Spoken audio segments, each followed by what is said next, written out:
Hi, welcome to the Be With You show. And on this show, we talk about everything that is important to you. So, if you are someone who deals with less sleep, sleepless nights, don't really get sleep better, I have a sleep expert on my show. She is Chhavi Sahal from Delhi, and she helps people better their sleeping patterns. She helps them sleep better. She helps them sleep deeper. And it is not just by making them counting sheep or popping a pill, but she actually guides them towards a better lifestyle, towards better exercises, towards better dietary habits, towards better life patterns as a whole. So welcome Chavi on the show today. Mhm. Thanks for that wonderful introduction. It's actually very precise on what I do. You've covered all aspects of it, so thank you for that. Yeah, so especially because, sleep is something which we just deal with. We take it for granted. And you are today going to really teach us how to sleep right. I think nobody has done it for us before. No, none of our parents have told us how to do it. None of our school teachers have told us. But today you are here and I'm sure you're going to help it. You are going to make it easier for us. So let's And just, yeah. So let's just dive into the show and let me ask you the first question. Why is it that there are so many people who suffer with insomnia? if we look at India specifically, in the last 2.5 years, it has been seen that insomnia is on the rise. I think it started off with COVID Okay. when a lot of people shifted to work from home setup because that was also a time when screen exposure increased substantially. Consumption uh, rose in terms of volume. That definitely is a factor that could have prompted a rise in cases of insomnia, even though it would not have been a direct influencing factor, but it must have played a role in creating the situations that is now leading towards more insomnia cases. But if we look at a broader, if you look at a broader image of why is insomnia growing, the number one cause coming up is higher stress levels. If we look at today's generation across cities, tier 1, tier 2 cities, general stress level, especially in the evening, is way higher. It could be from work, it could be from lifestyle. We're living a very fast paced life, irrespective of what career we have opted for. And along with that, the light exposure that happens in the evening has substantially gone up. Because if you look at, our ancestors or parents, grandparents, people who lived 50, 60 years back, their light exposure was not anywhere close to where we are today. Okay, so let's say if today we consume about 30 units of light in the evening, 60 years back it was just 1 unit. So we've grown a lot in terms of consuming light from various sources. That's 100% influencing our sleep onset. And when that sleep onset becomes weak, that's when the chances for insomnia start to increase. So it's majorly stress, evening cortisol, evening stress hormone levels combined with extensive light exposure that is creating a situation where insomnia has become more likely. It's become something that can happen without you realizing.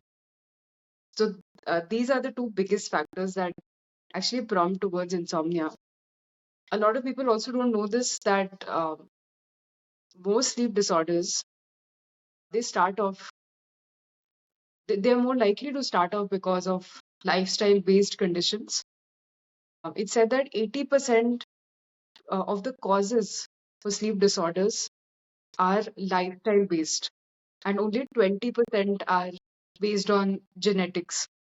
So the chances of you being born at a higher risk of a sleep disorder is very low, but you acquiring it because of a specific lifestyle is very high.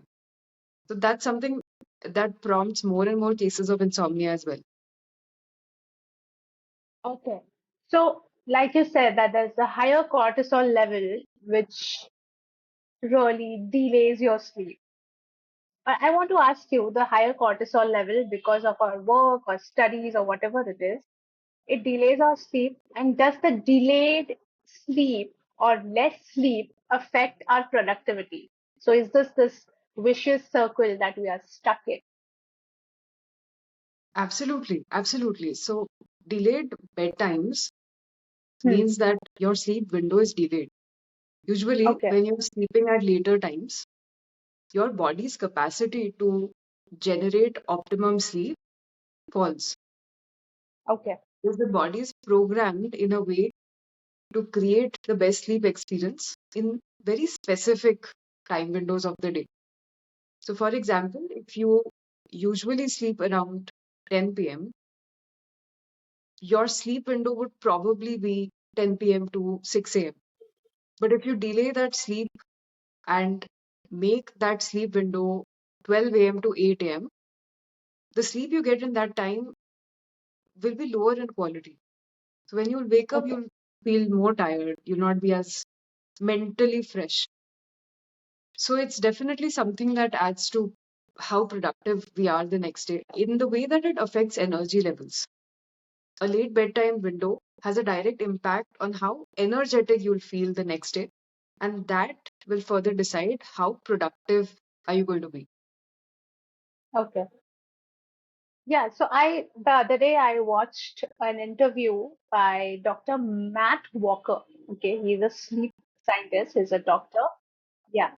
So he said that your sleep patterns, there is that is non-REM, which is the random eye movement sleep, and then we enter into the REM, which is first is non-REM, then REM, right? And that is how we sleep through the night. And the first half and the second half, you can divide it into two. And the first half helps your physical self, and the second half helps your mental and emotional self. So, what is your say on this? He is absolutely right. Let's discuss a little bit about these sleep phases and why is it that the first half of the night is crucial for physical recovery and the Okay. second half is crucial for mental recovery.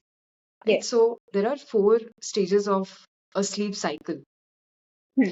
When we are Okay. sleeping, our sleep actually is following a cycle where it starts from one phase, goes to the next, and then the cycle repeats.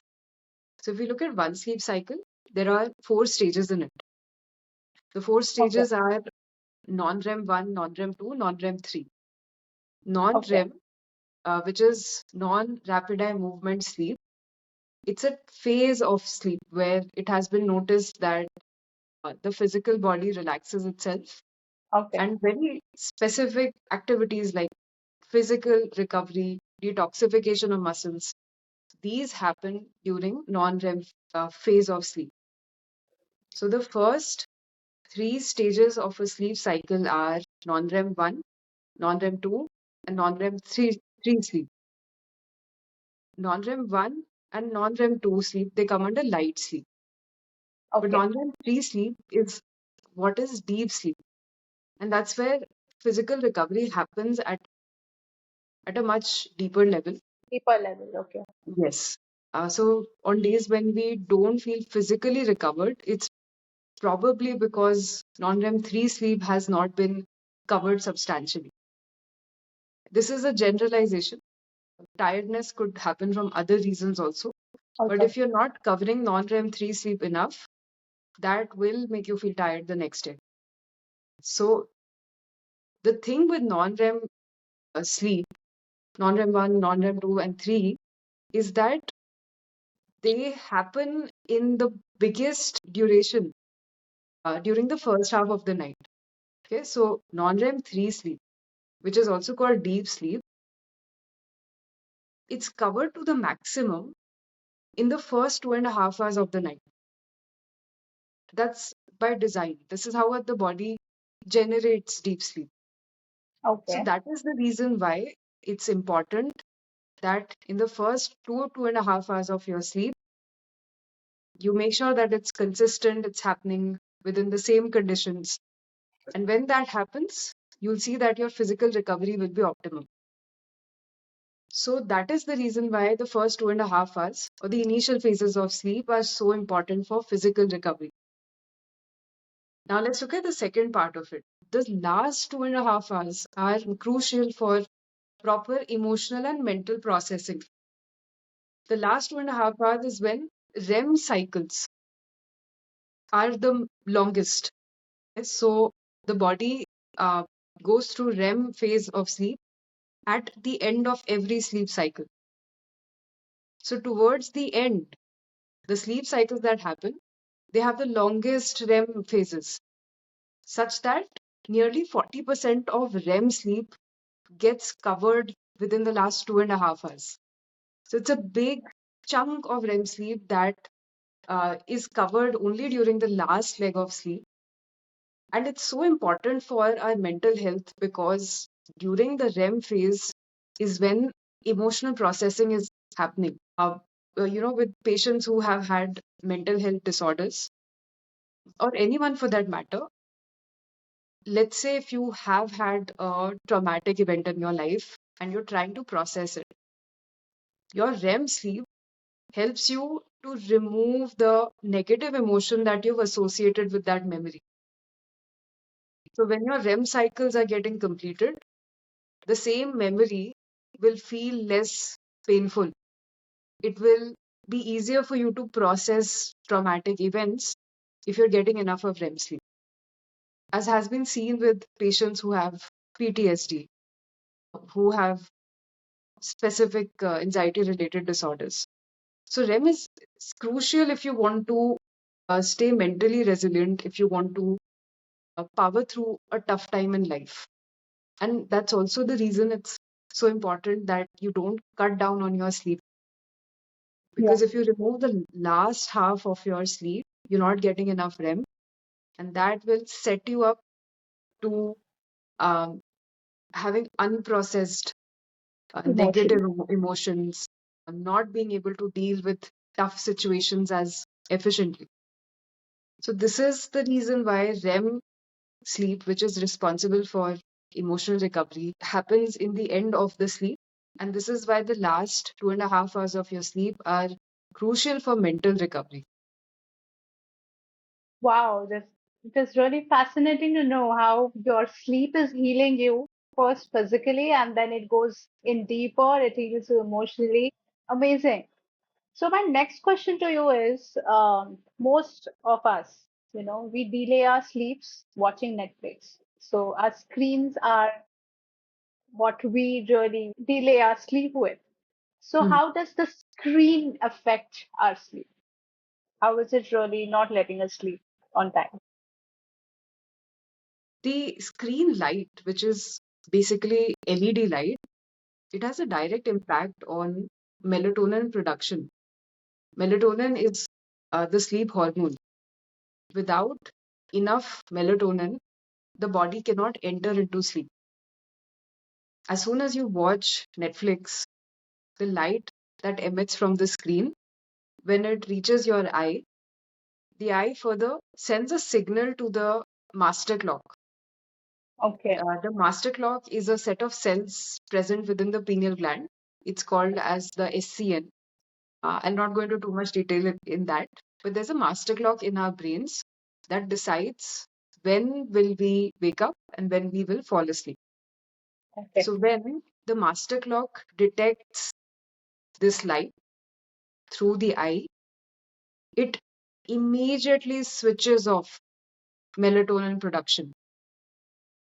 As soon as light is detected, master clock stops making melatonin, and because of that, over time, the amount of melatonin in your bloodstream, it starts to fall. So you feel less and less sleepy. So this is how light, especially blue light that comes from the screen, it it has a quick impact on, you know, sleep hormone production, and then eventually it reduces sleep pressure and then you feel less and less sleepy. So then what happens is that on one side, melatonin levels are falling. So you're losing out on sleep pressure. And because of that, basically, as long as light is going to be there, melatonin production has stopped. So you're losing sleep pressure. And then on the other hand, the ability to make more melatonin is also, it's almost zero while there is so much light exposure. So that sets us up for a disadvantage, keeps us in a space where, uh, you know, we don't have enough sleep hormone building up. And that's why it's recommended to not watch too much of Netflix just before bedtime. Because physiologically, it takes away the control that we have on generating our own sleep. That's the worst part of screen exposure that happens just before bedtime. Irrespective of how healthy you are, if you're watching a screen, you will lose out on sleep pressure and you have no control over it because your body is built in a way that it's not going to support the process of screen consumption and generating sleep. Okay, so if I'm watching Friends today and it is 11 o'clock in the night, I'm done with my episodes that I was supposed to, complete, and then I shut my laptop. So, how much time or hours will my body need to produce melatonin and help me sleep Okay. So after we're I going shut to, my laptop? all right, that's a very good question. It comes across a lot, very frequently. Let's say it's 11 p.m., you have stopped watching Friends, you have decided it's time to go to sleep. Yeah, So let's say at this point of time, you don't feel as sleepy, assuming that, okay? yeah, Because if you are feeling sleepy, you will anyway go to bed. Okay, let's say the yeah. sleep pressure has reduced.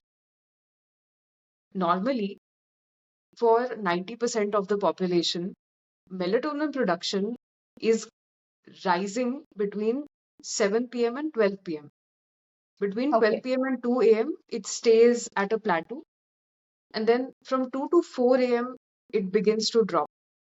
So if you're in the okay. 11 p.m. time window, melatonin production might still be very, very good in a way that if you do the right things, you might be able to induce sleep within the next 1 hour.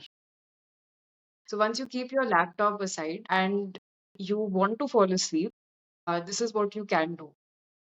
First of all, if you're sitting on your bed to watch Netflix, sit somewhere else.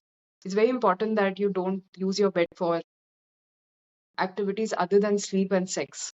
And this is something that we don't know, but subconsciously, when we set such a boundary, that helps us to establish a stronger sleep reflex. So Sleep the first pattern. thing you Yeah. can do is really sit somewhere else, just for about 25 minutes. Reduce the lighting in your room. If you are sitting in bright light, switch to warm light, dim light. That's going to boost melatonin production further. Okay. So that's the second thing you can do. After that, pick up an activity that is offline, which means it does not involve a screen and it keeps you engaged.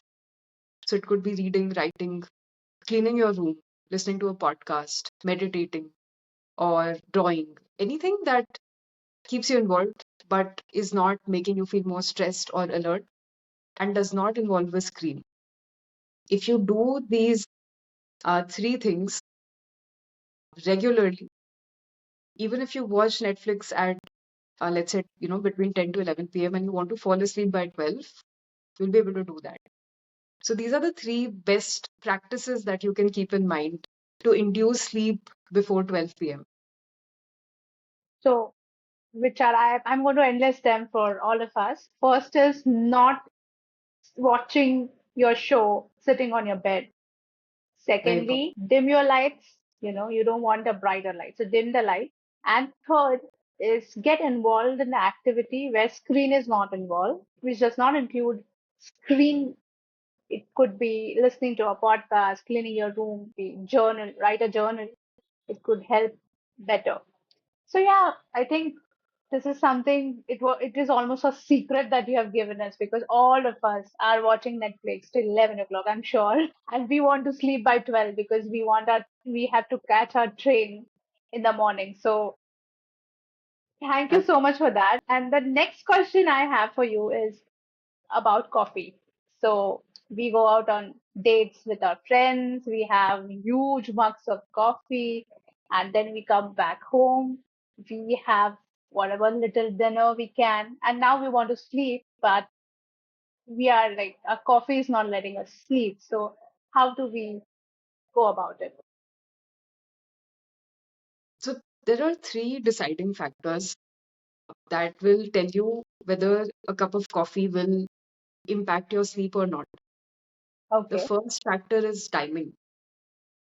okay, Usually, the half life of caffeine, is somewhere between 6 to 12 hours, depending on okay, different varieties of coffee as well. So, half life is between 6 to 12 hours. 12 is the latest, and 6 is probably a more frequent half life that you would find with the regular coffee that we get in India. Half life tells you that in how much time will caffeine become half of its initial quantity. okay. So, usually it has been seen that when caffeine reaches its half life, it does not impact your sleep as much.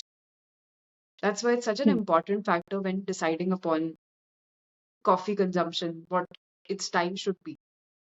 So, the first thing to decide is the timing for your caffeine intake. You should keep a minimum gap of 6 hours between the last cup of coffee and your bedtime. Uh, Other factors that also influence this factor is caffeine sensitivity. Some people are more easily affected by caffeine than others. So, coffee wakes up some people more than other people. If you are more sensitive towards caffeine, then you should keep a longer gap. And this is something that you can figure out only by trial, error, and observation. There's no other way to find out, right? So, to know how much is it impacting you, if drinking coffee makes you feel anxious, then you should be keeping a longer gap between coffee and bedtime. So that's the second factor that is crucial, caffeine sensitivity. And then the third factor is what form of caffeine are you consuming? Are you drinking an espresso or a cappuccino? Because then the concentration of the coffee also changes with that.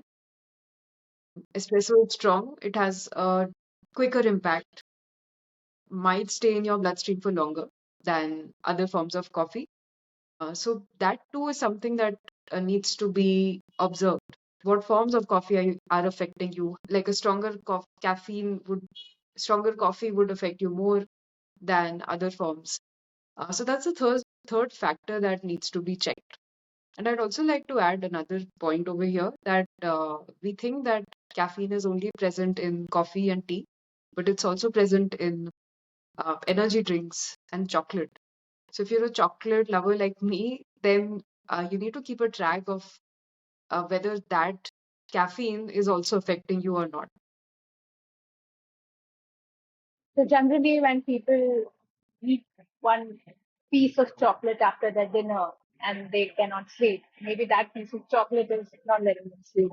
Absolutely, this happens more often than we know, but even that little extra dose of caffeine coming Caffeine. from chocolate keeps people awake at night, and they don't realize that that's what is causing their wakefulness.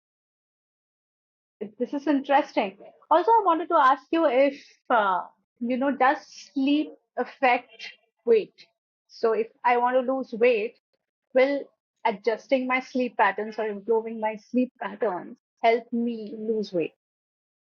Yes, it has sleep has a direct impact on how Okay.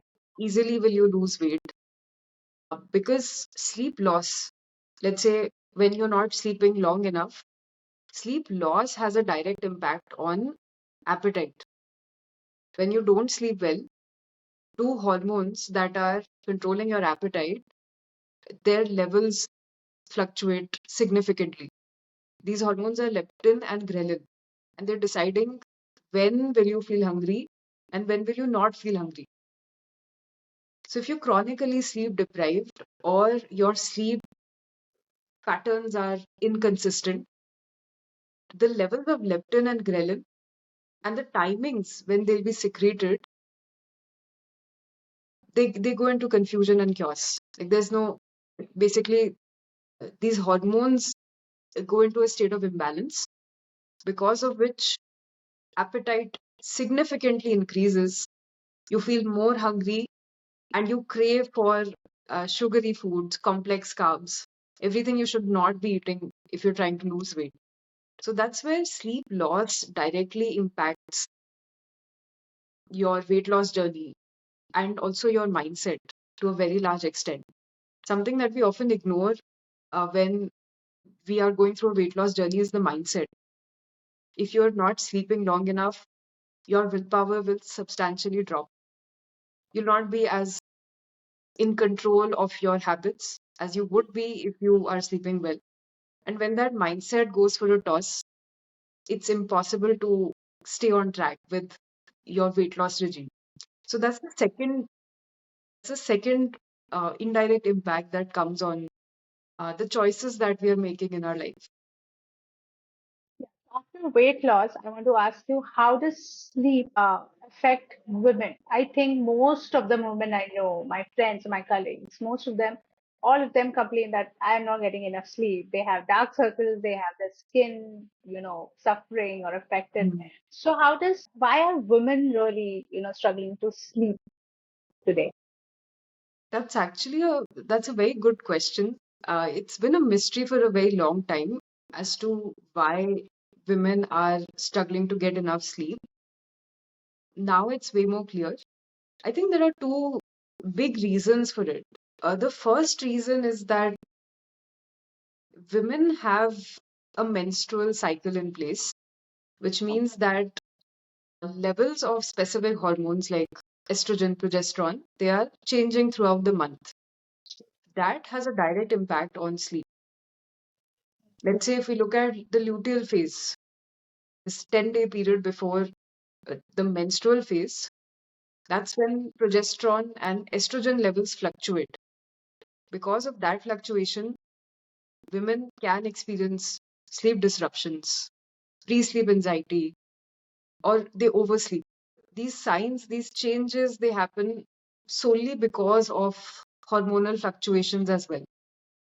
So, hormonal changes have a direct impact on how is sleep experienced. And the second reason why women specifically struggle to sleep, as I share from my experience of working with multiple women across different age categories, is that we as women are more likely to give up on our sleep for catering to a need of a person or an event. It's the social fabric that we live in that somewhere does condition women to sacrifice their sleep to, you know, make sure that the family is fine, or to make sure that if a child has to go to school, his tiffin is packed, he's ready on time. So for these very family based needs, also women regularly cut their sleep. If it's for even, it's not just about wake up time actually. It's also when, let's say, a woman has to stay up till late in the night. She'll probably be more ready to do that if she feels it's important or if she's required somewhere else. So I think it's also the malleable mindset that women have that makes them sacrifice sleep more easily. This is again 70% my opinion. A lot of people might not think the same way, and it is just what have experienced through working with women who have sleep troubles. I think definitely I have observed it too, because in my house also, Right. women sleep later on than men. So that is how I think it is normally.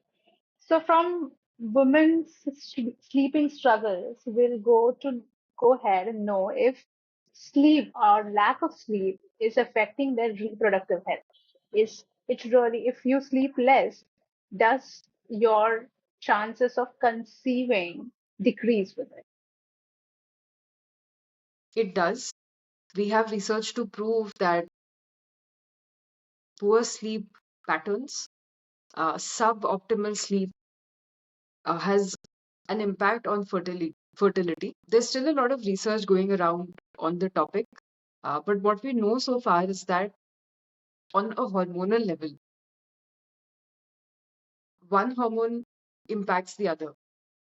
Almost all of them are indirectly connected. So it has been seen that progesterone, which is a female reproductive hormone, when there's a fluctuation in progesterone levels, that has a direct impact on melatonin production as well. They're both very closely linked to each other. So when progesterone levels are in imbalance, as a side effect, it's also seen that melatonin levels, they go for a toss. And that further creates a specific sleep difficulty like disrupted sleep, difficulty falling asleep, or even oversleeping. So that's how we know that the hormones, when they go out of balance, they are definitely impacting the physiological processes that aid sleep. Other than that, what else has been seen? As I share from my experience, I once had a client who was trying to conceive for about 3 years. And, after 3 years, I think 3 years is a very long time. So she was really very desperate to conceive. And side by side, she was having sleep troubles as well. So she would find it difficult to fall asleep. She would oversleep and had very low energy levels. So by the end of the sleep coaching program that I take, she had a sleep routine in place. And then 3 months later, one fine day, she called me up to tell me that she was pregnant. So in this time period, she told me that she had not changed her diet or her fitness routine. The only change she had made was in finding a sleep pattern that worked for her. And that somehow did bring her to a condition where she was fertile enough to conceive. So, Samhita, from my experience, I do feel there is immense scope in improving fertility by finding a better sleep pattern for yourself. And in general, because sleep is something that affects every other process in the body. So, to have a proper sleep performance is going to impact your overall health. And it's a good place to start working on your health as well. Yeah. So after, like you've said, sleep really affects all of our health, and we have always read about the beauty sleep concept. So how Hmm. does our sleep affect the way we look, our hair, our skin? How does it affect our appearance? So it's very interesting how sleep affects appearance in general is something that fascinates me a lot. There was this study I was reading about where um, a couple of people were studied when they were sleep deprived and when they were not. So their appearances were evaluated, analyzed over a time, and it was seen that the facial expressions that we carry, they significantly change when we are sleep deprived as compared to when we are not. A sleep deprived person visually looks more closed, more aggressive sometimes, or more unsociable, unfriendly. Whereas someone who sleeps well would look a little more friendly and approachable compared to his or Sleep her sleep deprived version. So the kind of energy that we emit visually, that significantly changes when we are sleep deprived. The other aspect of appearance, how it's impacted by sleep loss, is in the way that skin tone changes.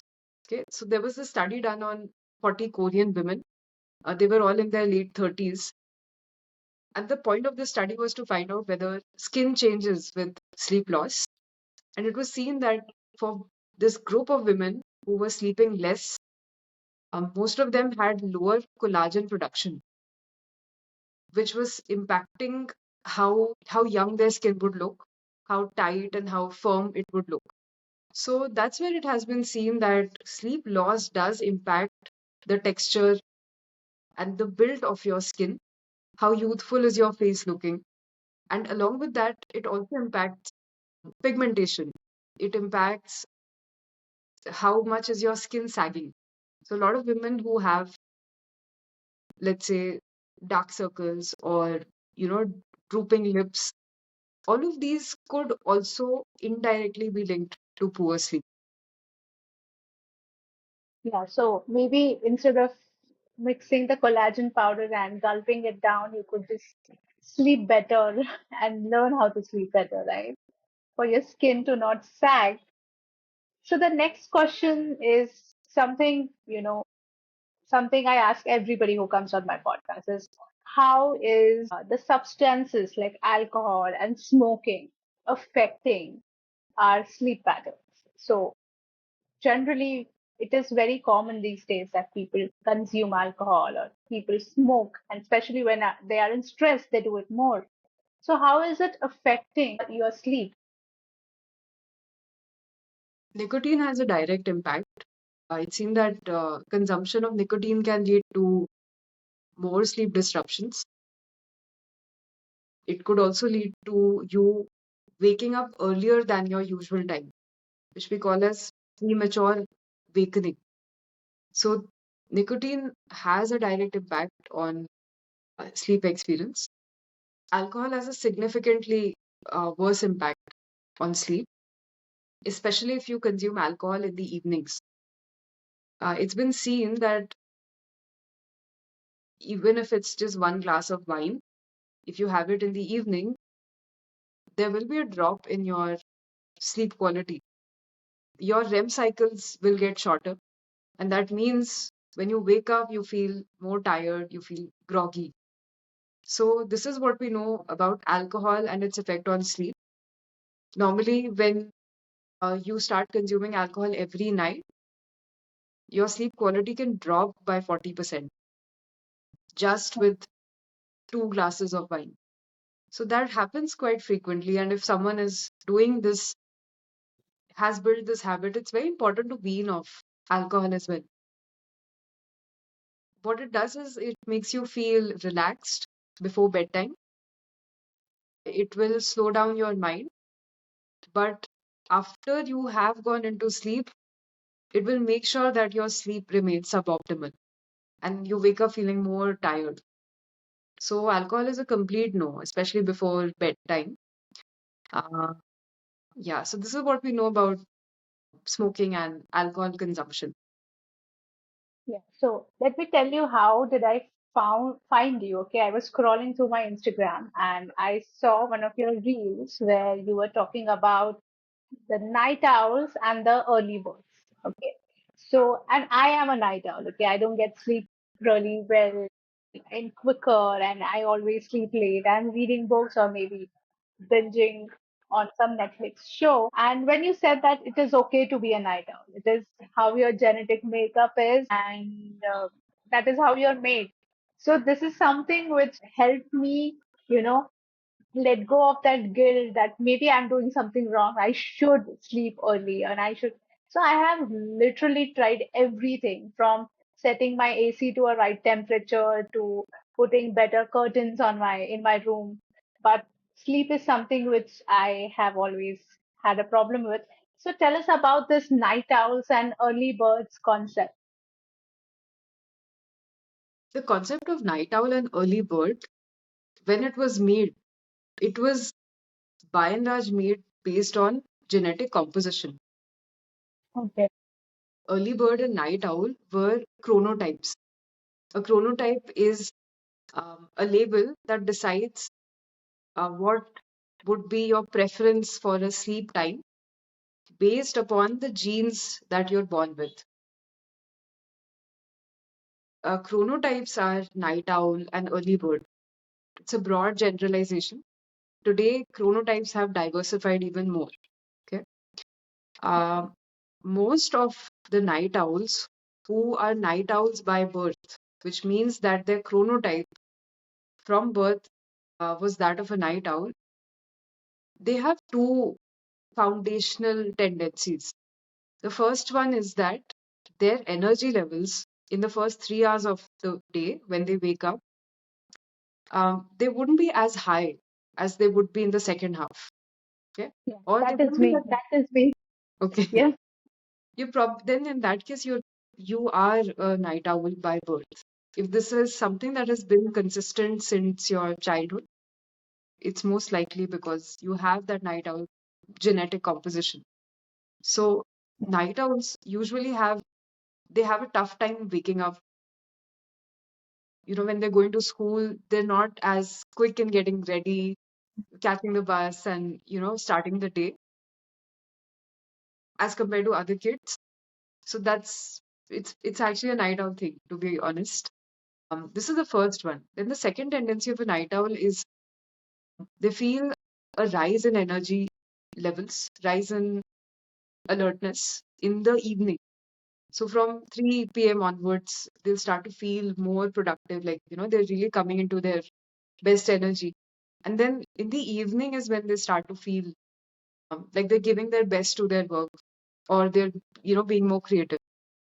So these are the foundational tendencies of night owls. Now, there's a catch within this system as well.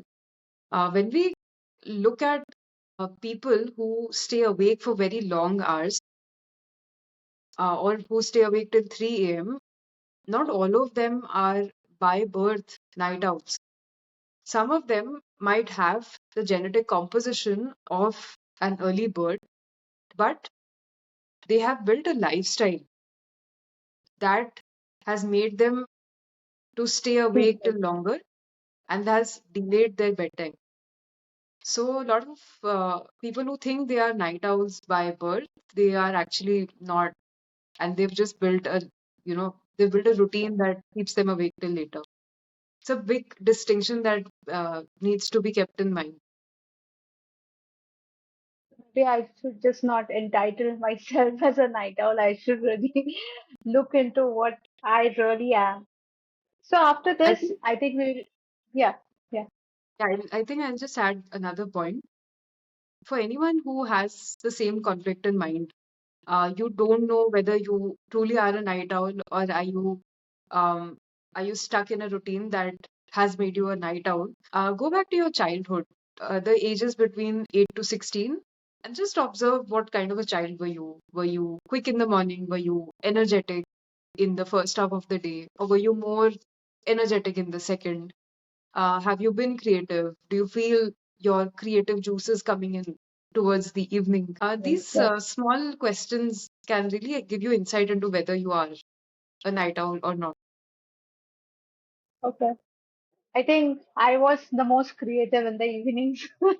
That is what my family tells me always. So after discussing all about insomnia, all about the sleeping patterns, we now go to the treatment part. So how do you think should we deal with our the external environment, like the temperature of the room we sleep in, our food, the lights in our room? How should we adjust it so that we get better sleep? So if we want to modify, if you want to modify environment in a way that it promotes better sleep, there are a few things, measures that you can try out.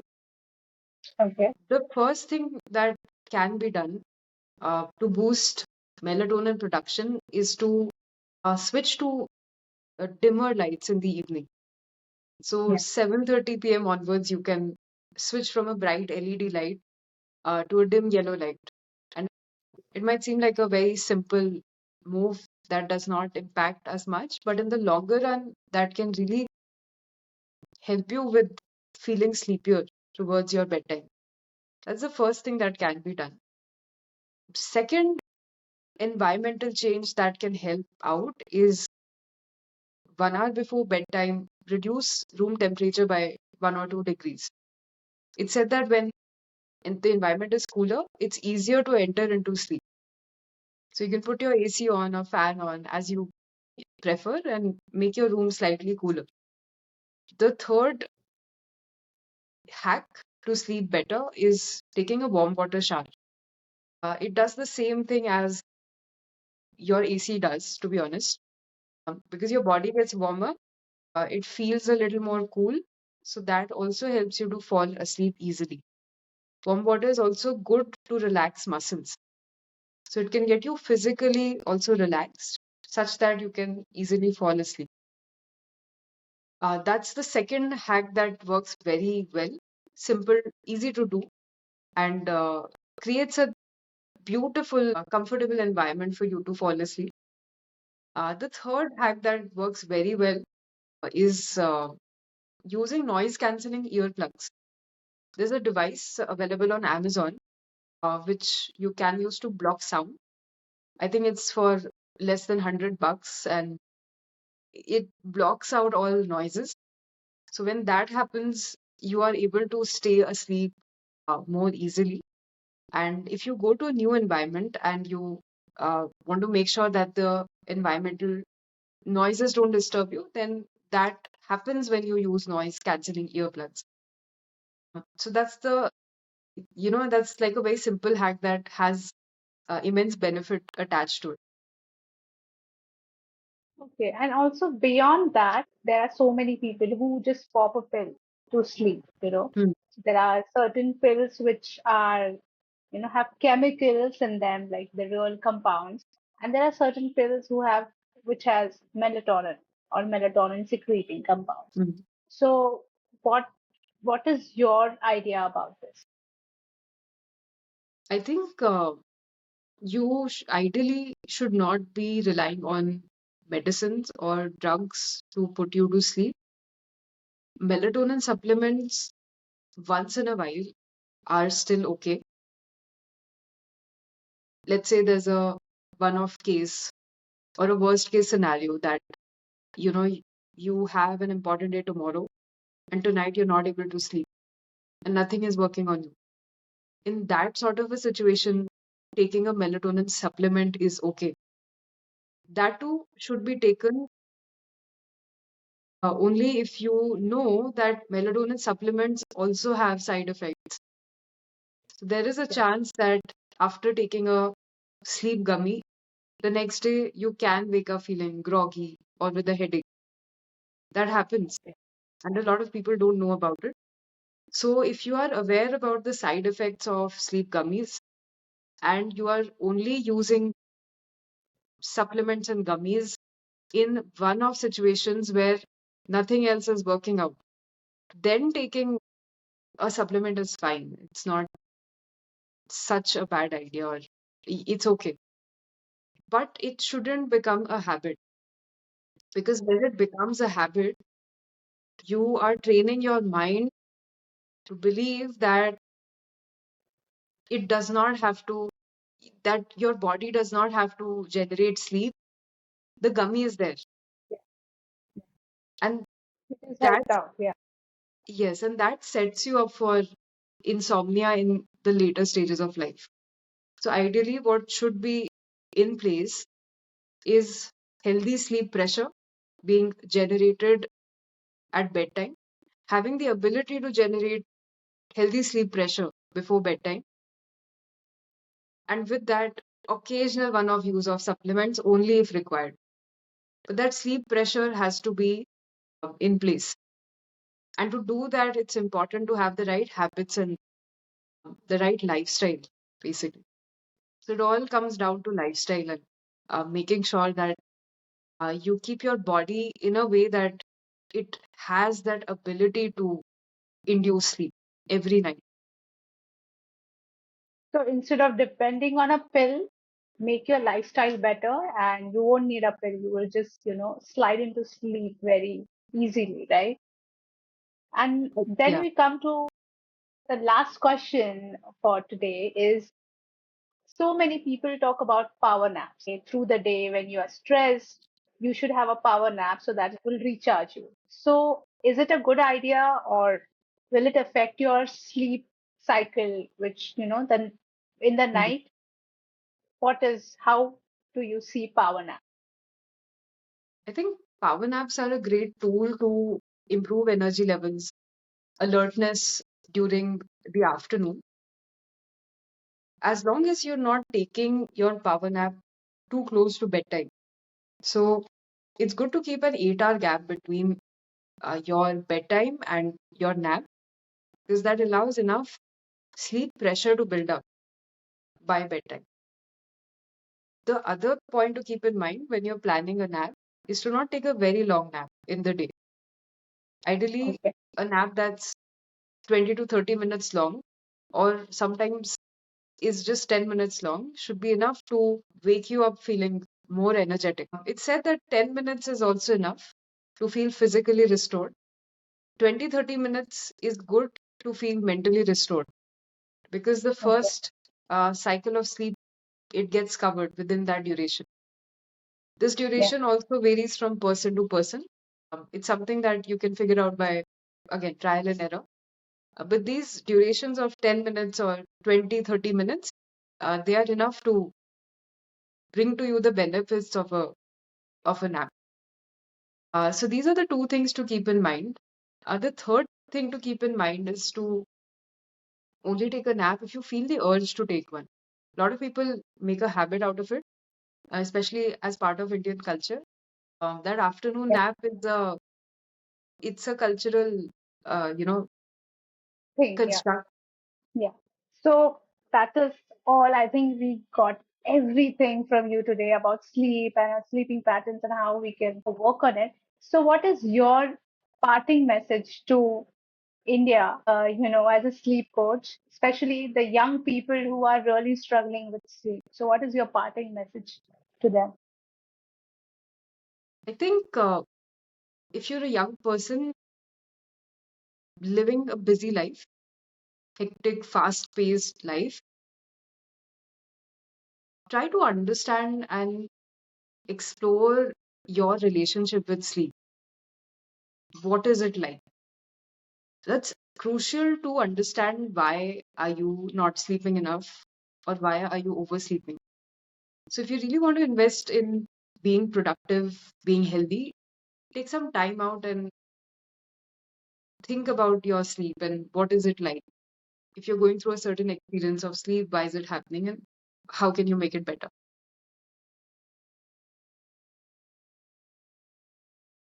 Yeah. So, thank you so much for being on the show today and telling us about how we can really make sleep an easier in our lives, and something which is very easy and you know it is almost a daily thing that we do, but many a times we struggle with it so much. So thank you so much for being here, and I'm going to tag you below the show so that people can actually reach you on Instagram or your ID. Thank you again. All right. Thank you so much, Samita. It was lovely speaking to you.